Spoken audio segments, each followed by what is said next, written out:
Welcome to Vegas Hockey Hub here in the sports entertainment capital of the world, Las Vegas, Nevada, here on PRConnectionsRadio.com, the voice of new media.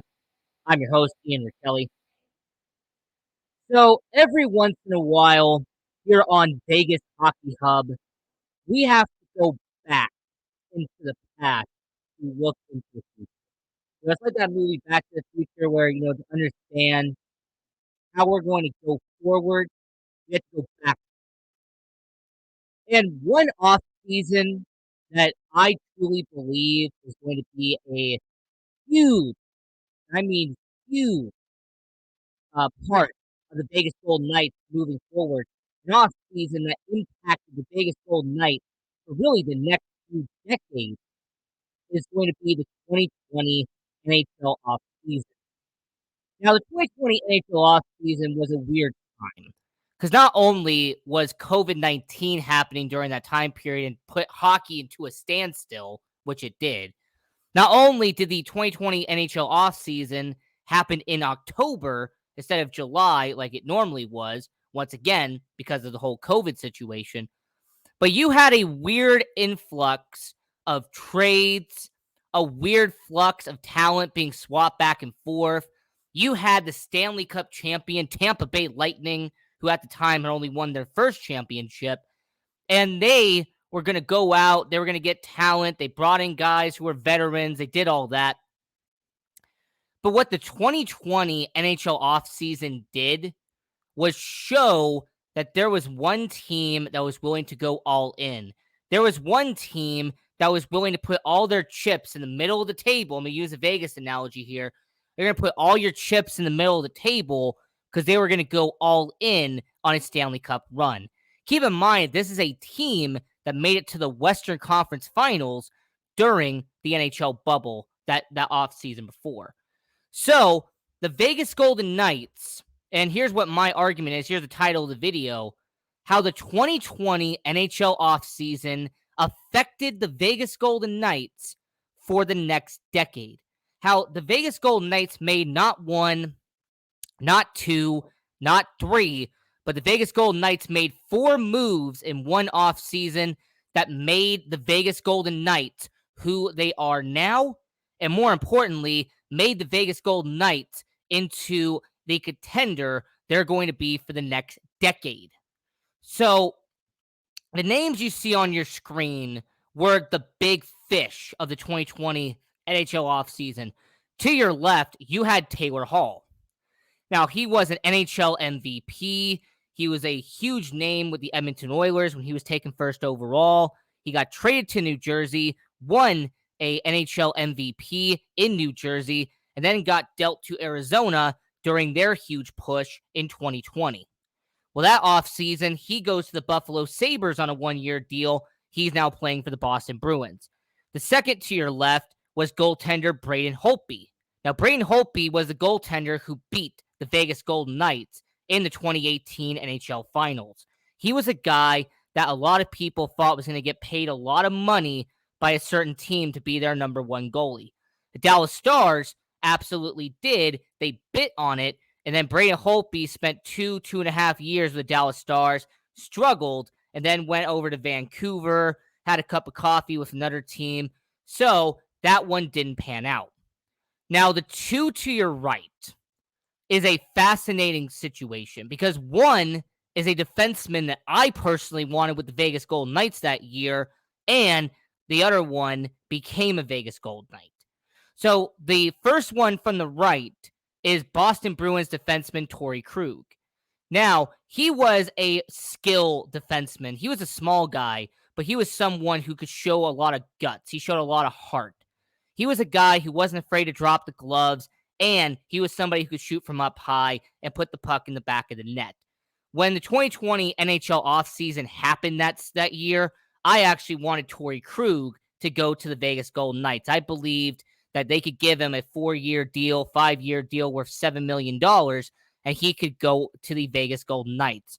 Well, what ended up happening with him is that he actually ended up going to St. Louis. They paid him very handsomely to go to St. Louis, and he's actually had an interesting career ever since going there. So you have had Torrey Krug, he went to St. Louis, Braden Holtby, he went to Dallas, and then you had Taylor Hall, the former NHL MVP, he went to Buffalo. So the last person is the guy I'm going to put on full screen right here, and that was St. Louis Blues captain and highly touted defenseman Alex Pietrangelo. Now, Alex Pietrangelo just came off a season where he put up 52 points in a shortened 70-game season with the St. Louis Blues. Keep in mind, this is also the same defenseman, Alex Pietrangelo, who was drafted top 5 overall by the St. Louis Blues. This was Alex Pietrangelo, who in a 2019 NHL postseason put up 19 points en route to them winning a Stanley Cup against the Boston Bruins. So Alex Pietrangelo had everything going right for Alex Pietrangelo. He won a Stanley Cup, he was a playoff performer, and he just put up 50 points in St. Louis. Someone was going to open the vault for Alex Pietrangelo. Someone was going to make sure that this guy who was just about to get into his early 30s was going to get paid handsomely that offseason. Well, the team who ended up getting Alex Pietrangelo, a team that ended up giving him an 8-year deal, is this right here, and that was the Vegas Golden Knights. The Vegas Golden Knights, the first big move they did that offseason that affects them for the next decade was signing Alex Pietrangelo to a 7-year deal worth $8.8 million per year. That's about $61 million over 7 years. Now, has Alex Pietrangelo lived up to that contract? Has Alex Pietrangelo, the guy who is now an alternate captain for the Vegas Golden Knights, has he been able to produce at that same level? Now, the first year was a disappointment. The first year he was with the Vegas Golden Knights, he only put up 23 points, but the one positive he did have was a plus 20. So on the defensive end, he had a plus 20 for the Vegas Golden Knights that year, and he actually did perform in the playoffs, putting up 12 points in 19 games for the Vegas Golden Knights in that shortened 2020-2021 campaign. Year 2 is actually where he started to show some of his promise. He had 44 points in 80 games. That was pretty much averaging half a point per year. In an injury-riddled season for the Vegas Golden Knights, he was one of the rare ones who did not miss many games. In fact, he played 80 out of these scheduled 82 games. So Alex Pietrangelo really showed that he could be a valuable asset for the Vegas Golden Knights in that year 2. And in year 6 of the Vegas Golden Knights' existence, aka the third year that Alex Pietrangelo has been on this team, he started out the season by averaging a point per game in the month of October.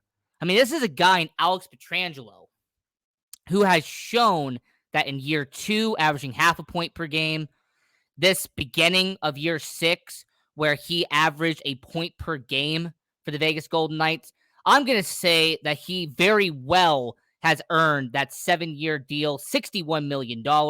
He definitely made up for that disappointing year 1 by backing it up in year 2 and definitely backing up in year 3. So I will say the next 4 seasons for Alex Pietrangelo, he will be a cornerstone of the Vegas Golden Knights.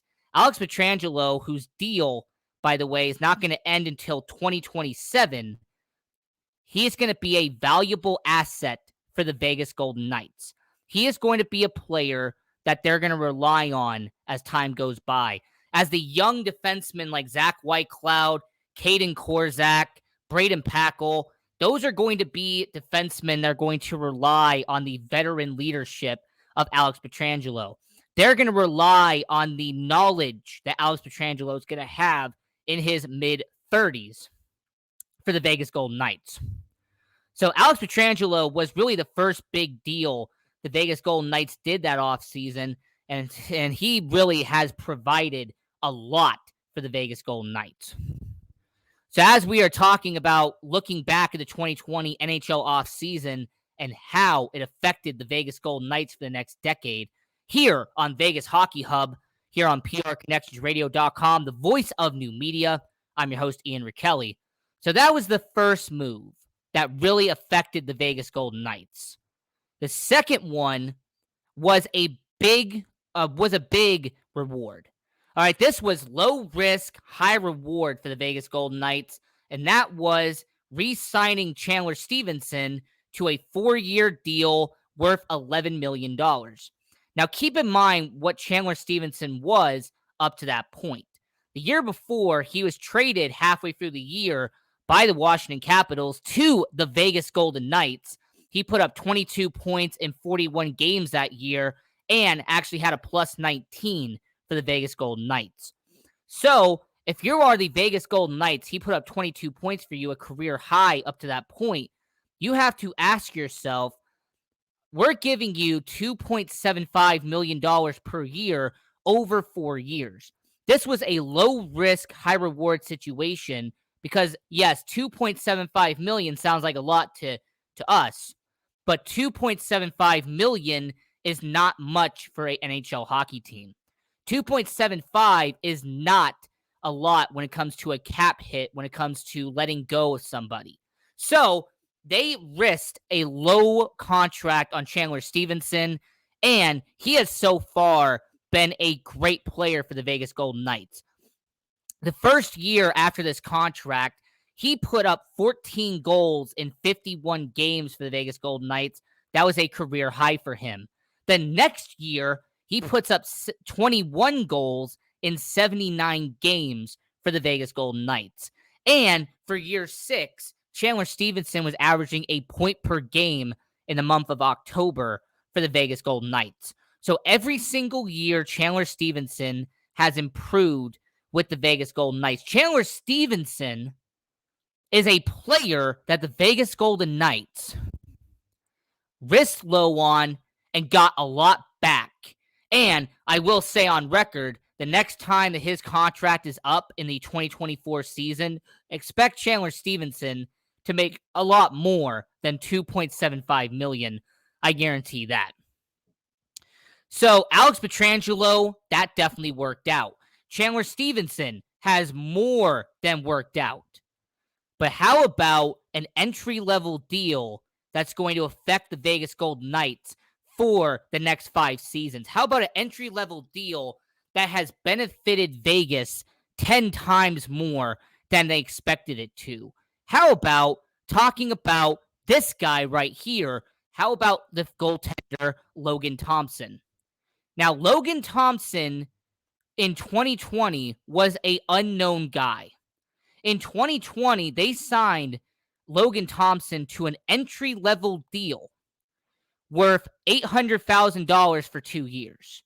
Okay, Logan Thompson, when he got signed by the Vegas Golden Knights in 2020, just came off of playing in the ECHL for the Washington Capitals. Trust me when I say nobody expected this move to have any impact for the Vegas Golden Knights.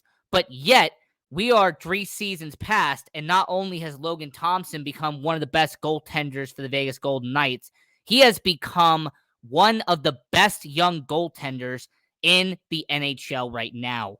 Logan Thompson, at the age of 25, has become one of the best skilled goaltenders the NHL has had right now. So Logan Thompson, who, by the way, his first 2 games of the 2022-2023 season, he had a goals against average of 1.5. So for a young goaltender, that is insanely impressive. There's also the same Logan Thompson that within his first 20 starts had a goals against average under 2.7. So the Vegas Golden Knights made a fantastic move getting an entry-level deal on Logan Thompson. And how did they reward Logan Thompson for all of his efforts? By giving him a 3-year extension until 2025.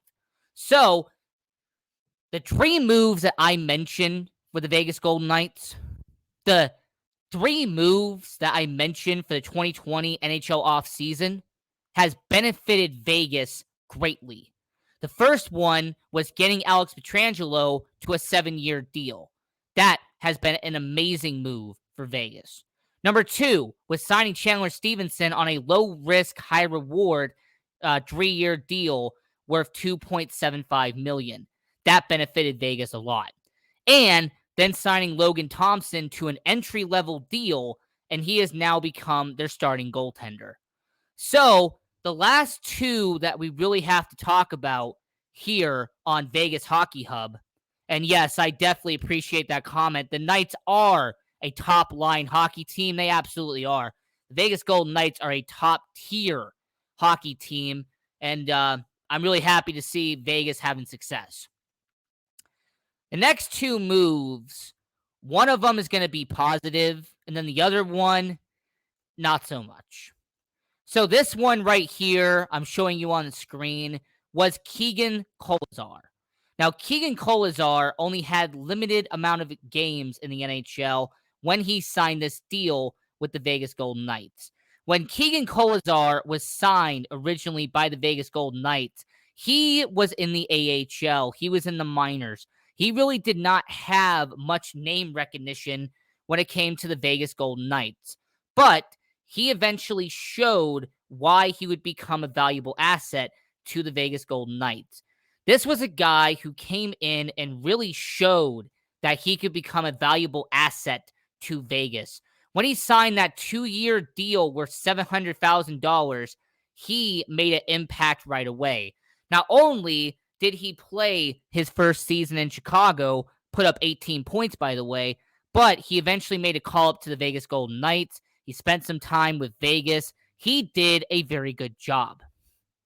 So, year 2 of that contract, he plays a full year with the Vegas Golden Knights, puts up 13 points in 44 games, only has 30 penalty minutes. However, his defensive metrics are leaving a lot to be desired. His next season, in 77 games, he puts up 24 points for the Vegas Golden Knights, has a astonishing 68 penalty minutes, and his defensive metrics, once again, leaves a lot to be desired.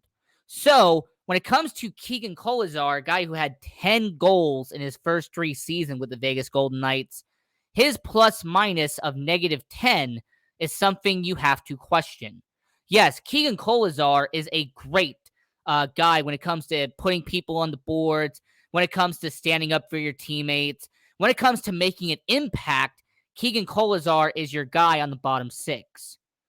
But I can understand why some people are lukewarm on Keegan Kolesar, because there are some fractions of the fan base who believe that he is just Ryan Reaves 2.0.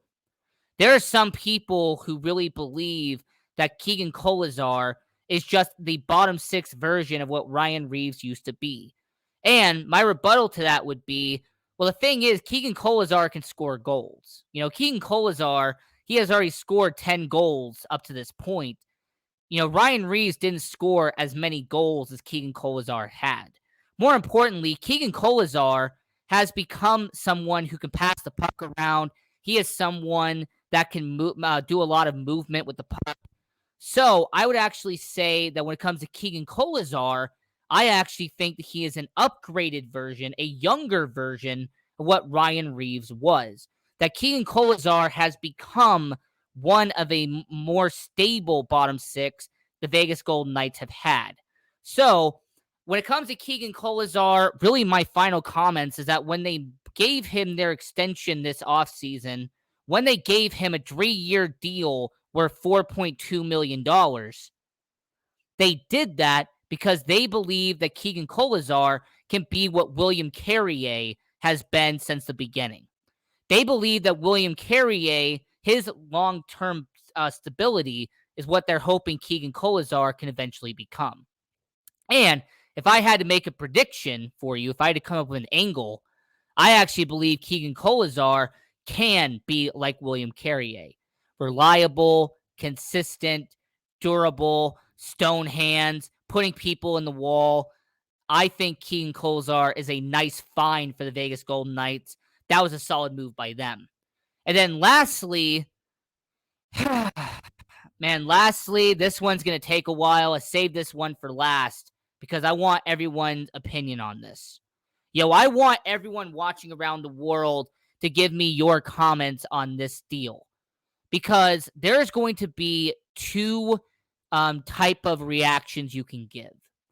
Now, Robin Lehner was the second highest requested goaltender in that 2020 offseason. Outside of Braden Holtby, who I showed earlier in the show, who went to Dallas, Robin Lehner was right below him when it came to wanting him to be part of your team.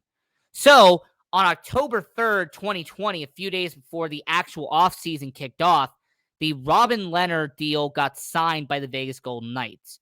Now, Robin Lehner signed a 5-year deal worth $25 million, essentially a 5-by-5 deal to stay in Las Vegas.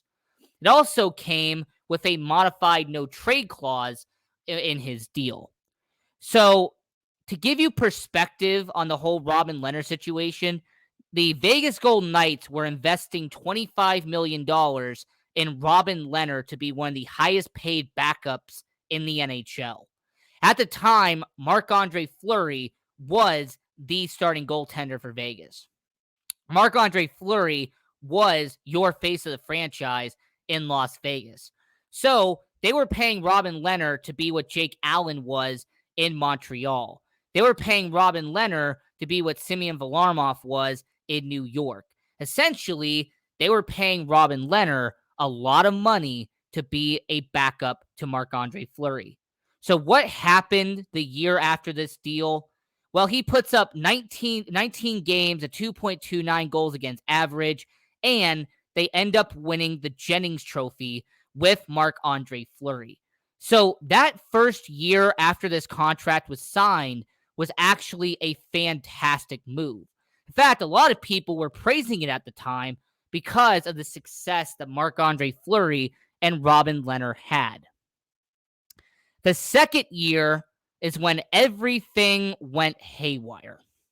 That second year, when Marc-Andre Fleury was traded to Chicago, Robin Lehner was now one of the lowest paid starting goaltenders in the NHL. Funny how that works, by the way. He went from one of the highest paid backups to being one of the lowest paid starters in the NHL. And that season for Robin Lehner, he struggled. He actually struggled. He had a 2.83 goals against average. He had a 90.7 save percentage, only played 44 games because he got injured not once but twice. And Robin Lehner did not be in the playoffs that year because the Vegas Golden Knights barely missed.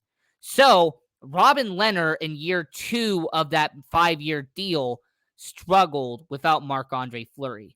So some people had it in their heads that the Vegas Golden Knights needed to move on from Marc-Andre Fleury to bring in Robin Lehner, right? Well, a few years later, Robin Lehner, people are saying, well, why don't we move on from him?